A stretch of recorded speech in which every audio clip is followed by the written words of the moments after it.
Now at 6 and streaming on crossroadstoday.com, one person is dead after an overnight crash on Sam Houston Drive. Goliad County appoints a new treasurer following the indictment and resignation of the former treasurer. And body cam footage shows the moments when officers rescued children from a blazing house fire. Well, the weekend is upon us and it's looking really good. Tonight, of course, it's very important. It's Football Friday night. We'll be taking a look at what's going on out there and take a look at your weekend forecast. All that coming up. And the Cuero Gobblers, they battle the Yoakum Bulldogs in a massive rivalry. It's the 115th edition. That's coming up in sports. You're watching 25 News Now at 6. Good evening and thank you for joining us. I'm Don Brubaker. Shauna Curry has the night off. One person is dead after a fatal overnight crash on Sam Houston Drive. The vehicle crashed at around 1:30 a.m. Friday. The vehicle became engulfed in flames and struck an electric pole near the intersection of Sam Houston Drive and Navarro Street. Police are investigating the crash. Victoria police arrested a 23-year-old man Wednesday. Kidan Sunika of Victoria faces 8 charges, including manufacture and delivery of a controlled substance and money laundering. He is in the Victoria County Jail in lieu of $70,000 bond. A man pleaded guilty this week to the murder of a Zapata man whose body was found in Refugio County almost 40 years ago. Gordon Parsons entered a guilty plea to the murder of Robert Mooney. He will be sentenced October 10th. Mooney's body was not found in Refugio County until February 5th, 1985. On February 12th of this year, a Refugio grand jury indicted Parsons for the murder of Mooney. Texas Rangers found and arrested Parsons in Montana June 6th. Victoria County deputies arrested a 46-year-old man Thursday. Ernesto Gonzalez of Victoria is charged with intentional assault of a family member with a previous conviction. He's in the Victoria County Jail in lieu of $50,000 bond. Victoria County deputies arrested a 33-year-old woman Monday. Leila Rivas Villatoro of Houston faces 4 charges, including manufacture and delivery of a controlled substance, unlawful use of a criminal instrument, and engaging in organized criminal activity. She was arrested after a canine smelled narcotics on the truck on U.S. Highway 77. A search came up with 2 modified batteries in the engine compartment that had narcotics. The batteries had about 7.5 kilograms of cocaine and about 3.7 kilograms of heroin. Rivas Villatoro is in the Victoria County Jail in lieu of $250,000 bond. A Texas Amber Alert is issued for a missing 6-year-old boy. Authorities say Cameron Parrish of Ingram is missing and believed to be traveling in a silver 2014 Nissan Versa. Texas license plate TLS 5425. He was last seen Wednesday morning just before noon. Cameron is 4 feet 8 inches tall, weighs about 55 pounds, and has brown hair and blue eyes. The boy was last seen wearing a gray t-shirt with blue sleeves, blue jeans, and dark-colored shoes. The DPS says Cameron is believed to be with 32-year-old Talia Graham and 39-year-old Joseph Graham. And now let's take a first look at your forecast. Here's First Warning Storm Team Chief Meteorologist Mac Pettis. Mac, it's been hot all day. Will the Friday night football fans get a break from the heat? Well, we can say it won't be exactly chilly in the stadiums. In fact, it's going to be a little on the warm side. In fact, we're going to have your forecast coming up in a moment. But the state, is between 2 storms. One out here, that's Old Francine, and then one falling apart on the west coast of Mexico. Will it have any effect on us? We'll take a look at your forecast coming up in just a few minutes. Don, back to you. Mac, thank you. Victoria County deputies arrested a 37-year-old man Thursday. Travis Martinez of Victoria is charged with assault of a public servant. He is in the Victoria County Jail in lieu of $50,000 bond. Days after the Goliad County treasurer resigned, the Goliad County Commissioners Court unanimously approved the appointment of Pete Elizondo. He replaces Christina Hernandez as county treasurer. Hernandez and her daughter, Stephanie Leando, an assistant auditor for the county, were indicted by a Goliad County grand jury on August 13th on theft charges. A dramatic rescue caught on camera in southeast Texas. 2 police officers rushed to save 2 young boys who were trapped in their bedroom after their home in Beaumont went up in flames. The call came in shortly before 2 a.m. Tuesday. A house fire in the 900 block of Pin Oak Drive with children possibly trapped inside. Whenever I pulled up, I just saw a big ball of fire. And so I just started running over to the house. Officer Ashton Moss and Officer Michael Stevenson. Anytime you hear that it's going to be a child involved, that's like your nightmares. 2 children, 7 and 9-year-old boys with no way out. Oh, is everybody out? Where at? Right here. Are they asleep? They're awake, but blocked in a bedroom by a window AC unit, with flames beginning to spread throughout the home. Stevenson using his bare hands, pulling and violently shaking the unit, trying to remove it. So I really couldn't even see him just because the flames are so big. And as I got closer to the house, I could see Officer Stevenson trying to push the window unit inside the house. Finally, Stevenson pushes the unit back inside the bedroom. Come on now, guys. Come on. Come on. Allowing one child to squeeze through the opening. Handing him to Moss, the second child coming out next. How many more? How many more? When you hear that they're trapped, you just want to get there and do what you can, treat them like your own kid. Checking one child's head Thank you. You're okay. after he bumped it on the way out of the window. You're okay, right? Yes, sir. I don't care about Okay, that. okay. The children safe, the home a total loss, but no lives lost, thanks to 2 officers. Moss's daughter congratulating her dad during a brief news conference. Love you. The chief shining a spotlight on their heroic actions. We were 40 seconds away from not getting those children out of the house. If these gentlemen had been further away, it may not have been the outcome that today we're cherishing and we're celebrating. Saving lives, then helping firefighters in their battle, trying to save a house. That's what heroes look like. Remember to subscribe to our YouTube channel, Crossroads Today. Hit the like button and click the notification bell. Then you can see Crossroads Today on YouTube. And stay with us. Coming up on 25 News now at 6, longtime cartel leader El Mayo Zambada pleads not guilty to U.S. trafficking charges. Also ahead, Boar's Head shuts down its Virginia plant linked to deadly listeria and vows stronger safety measures.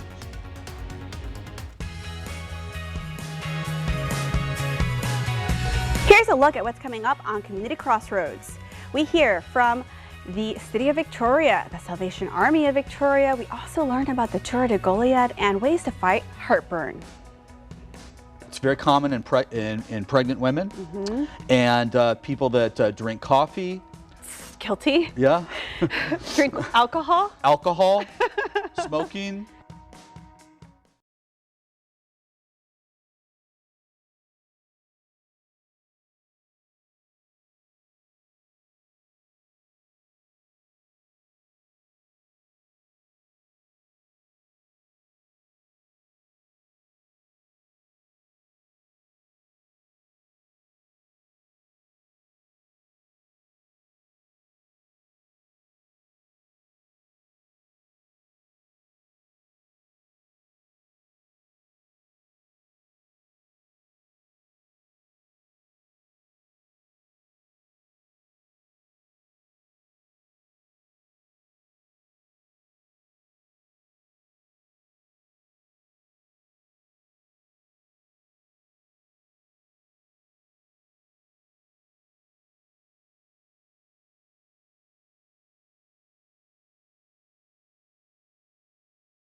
Longtime drug cartel leader Ismael El Mayo Zambada pleaded not guilty to U.S. narcotics trafficking charges Friday. Zambada did not speak at Friday's hearing except to give yes or no answers to a magistrate's standard questions. Zambada also said he was feeling fine when asked. His lawyers entered the not guilty plea on his behalf. Zambada has been in U.S. custody since July 25th when he landed in a private plane at an airport outside El Paso with another fugitive cartel leader. Tens of thousands of Boeing workers are on strike as of the early hours of this morning. The walkouts at facilities in Washington and other states follow union votes yesterday. About 33,000 Boeing workers are on strike today. That's after union workers voted down a proposed contract and authorized the walkout to start overnight. Our members rejected the contract by 94.6%, and they voted to strike by 96%. The strike affects workers at facilities in multiple states. I'm just emotional because my daughter still lives at home, and she makes more than I do. But she went to college, right? So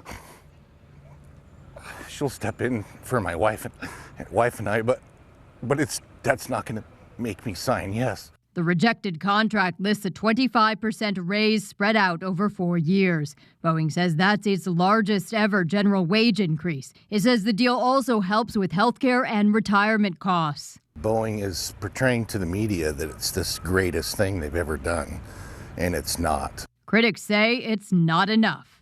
We have members that are still living in their cars at maxed out pay because they cannot afford to live in this state and work at this company. I made more at Walmart than working here. Some say they're upset union negotiators settled for less than the 40% they had wanted. What we asked to be brought to the table wasn't.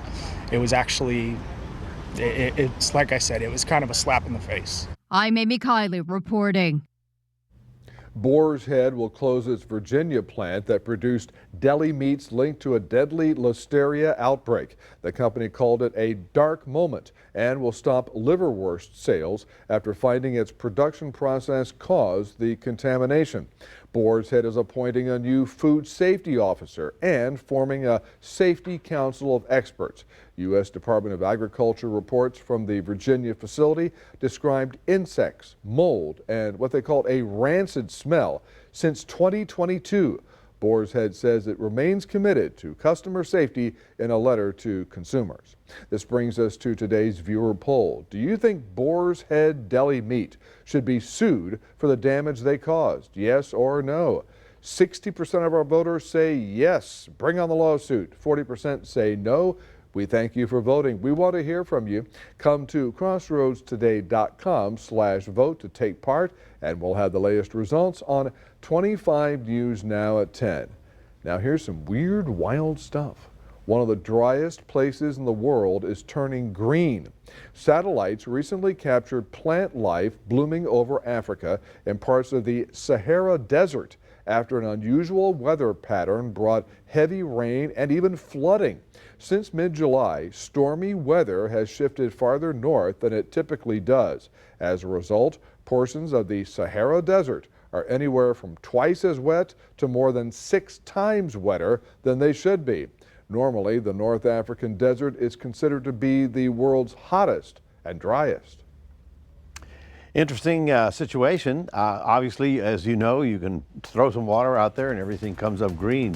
But then what happens when the water evaporates? We may return back to a desert.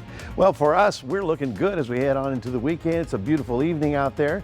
Your current temperature, 93 degrees, a little on the warm side.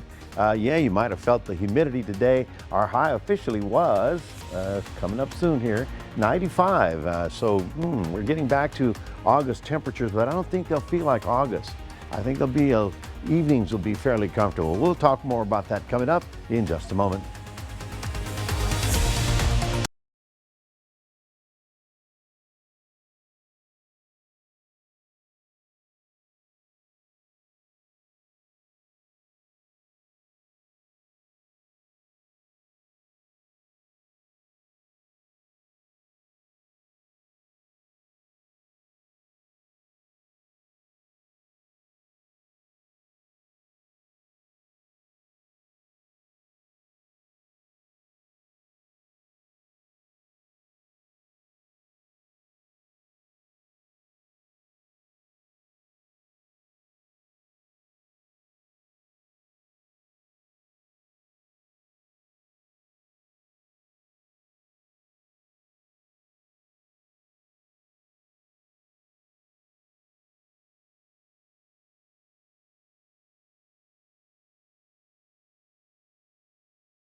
Well, of course, it's a big night for football, and of course, here at the station, everybody's getting ready to go out and cover the games of the week.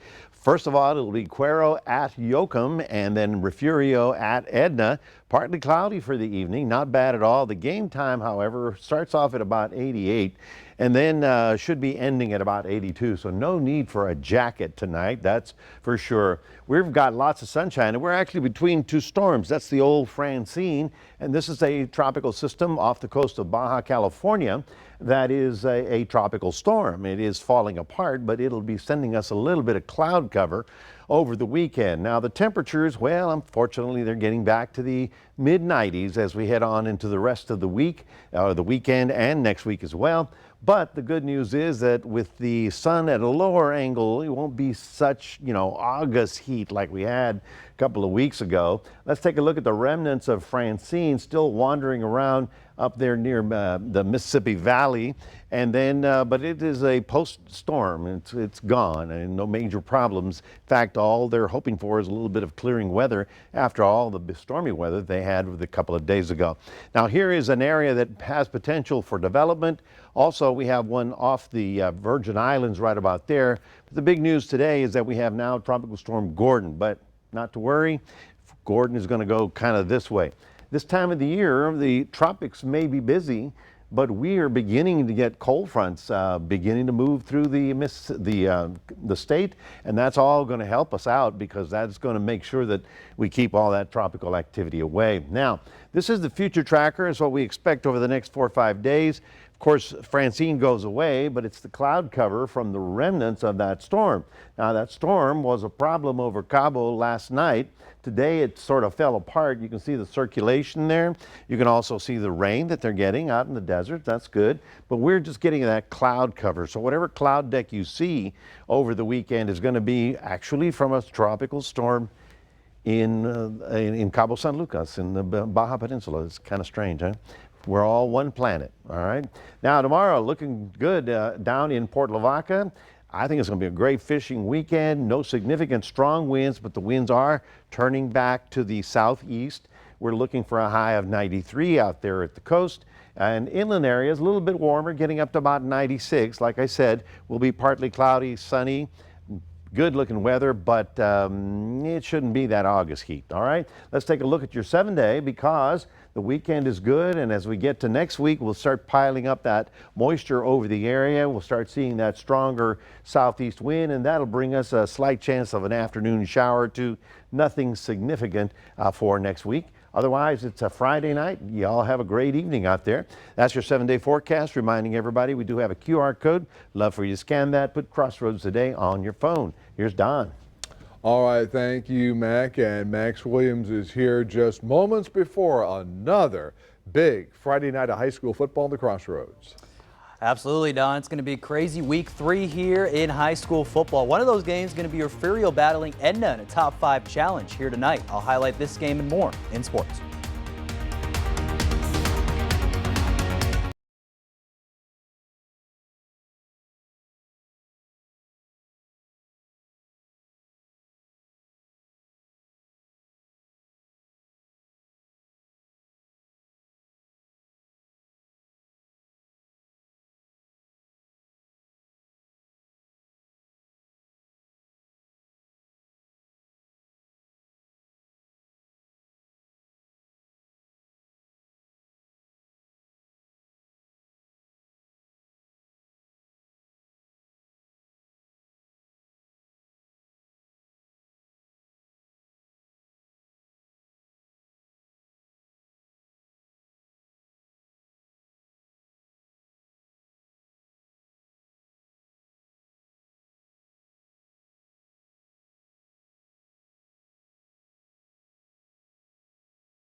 All right, everyone, we reached week 3 of high school football, and tonight we're going to have a lot of different games happening here in the Crossroads, but our game of the week is between the Cuero Gobblers and the Yoakum Bulldogs. They're playing for the 115th time in this historic rivalry, and sports reporter Ray Robinson has more information for our game of the week. Max, your game of the week will see the Yoakum Bulldogs hosting the Cuero Gobblers in a rivalry that dates close to 100 years. It's important to note that both teams plan on going into Friday night's game as good sports. This storied feud is one of the premier of Texas. Yoakum is currently undefeated and fresh off a nail-biting win against Industrial. But Coach Robinson will not let this feat overlook his current opponents. Yeah, I don't know. Sometimes you expect a lot of points and there's not, and sometimes you don't and there is. So, you know, you just never know. There'll be a lot of momentum changes in this game. There'll be, you know, probably whoever wins the turnover battle will win the game. But it's a great game. Like I say, it's a good measuring stick for our team. Cuero is a team that's looking to take control of their record and momentum. Cuero just captured their first victory of the season against La Vernia, and Coach Ficach has an idea on how he plans to keep the momentum going. You know, I think you try to build off what you did the week before. You learn from your mistakes, and you try to, you know, obviously hone in on the things that you need to do better, and then you continue to build on the things that you do good. You know, I was proud of the way the kids bounced back from week to week, and I think our kids are going to continue to do that and continue to try to get better and better each week. And the most important part of this game is the athletes. Luckily, both Cuero and Yoakum understand what this game means. The friendly competition plays a crucial role in the excitement that they have. We are very much looking forward to this game. It's been a great game over like 120 years. It's been a huge rivalry, and we cannot wait to play this game. It's a crazy environment, a lot of people. It's a good environment, though. It's an environment you want to be in, make a play. I'm ready to get after it. You know, it's always a fun game. Everyone has a lot of emotions going on. Everybody got their own opinions of what everybody going to do. Just got to go out there and do your thing. I'm very, very excited to go and get it done.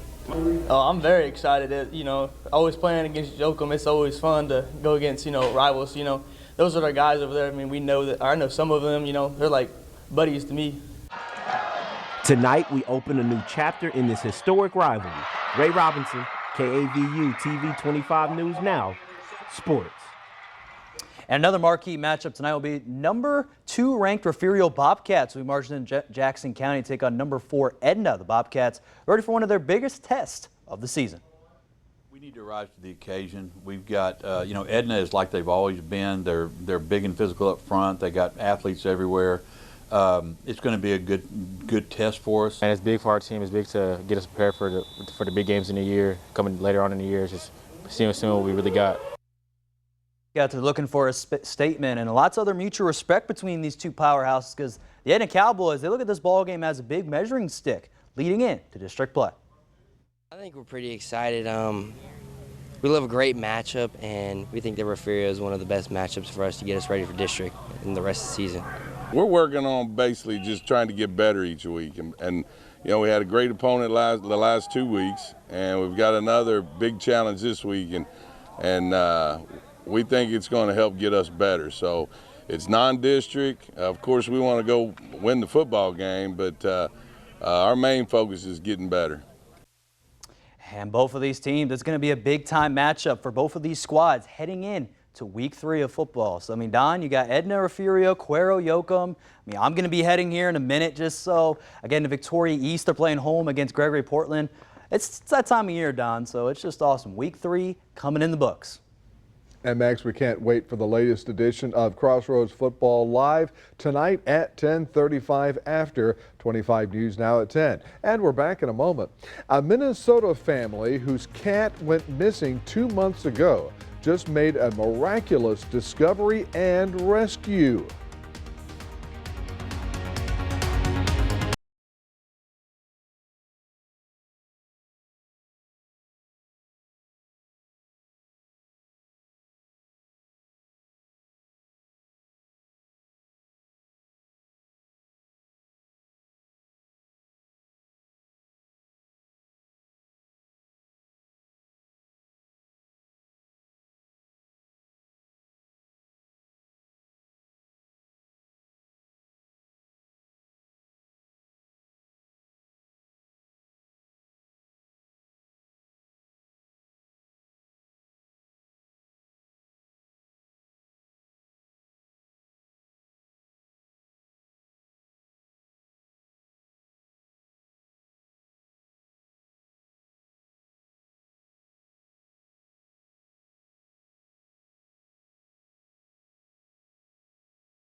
Finally tonight, Drifter the cat was pulled out of a sewer in front of a Minnesota family's home Tuesday night. Now, back in July, owner Cliff Nesseth says Drifter went missing the day a construction crew capped a sewer hole down the street from their home and covered the area with rocks. They'd been searching and posting to social media ever since, with no luck.